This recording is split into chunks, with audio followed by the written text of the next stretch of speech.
അപ്പോൾ പെന്നും പേപ്പറും എടുത്തോ നമുക്ക് ഇന്നും ഒരു പടം വരയ്ക്കാം. ഇത് വരയ്ക്കാനും പടം വരയ്ക്കാൻ അറിയണമെന്നൊന്നുമില്ല, ഒരു പെന്നും ഒരു പേപ്പറും മാത്രം മതി. അപ്പോൾ ആദ്യം ഇതുപോലെ ഒരു സ്ക്വയർ വരയ്ക്കുക.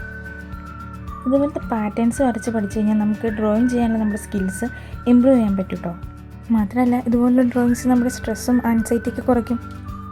സ്ക്വയർ വരച്ചതിന് ശേഷം അതിൻ്റെ അകത്ത് ഇതുപോലെ സെമി സർക്കിൾസ് ബോർഡറിനോട് ചേർന്ന് വരയ്ക്കണം. ശേഷം അതേ പ്രോസസ്സ് റിപ്പീറ്റ് ചെയ്യുക കേട്ടോ. ആ വരച്ച സെമി സർക്കിൾസിൻ്റെ ചുറ്റും വീണ്ടും വീണ്ടും വരയ്ക്കുക.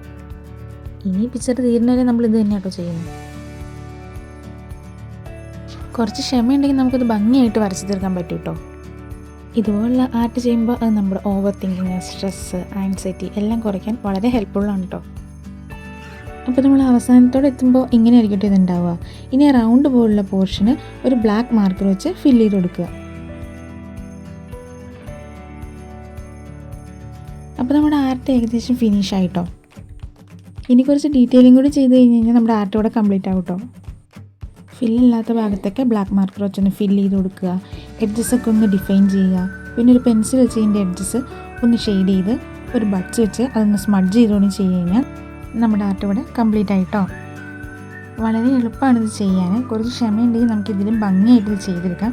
അപ്പോൾ എല്ലാവരും ഇതൊന്ന് ട്രൈ ചെയ്യണേ.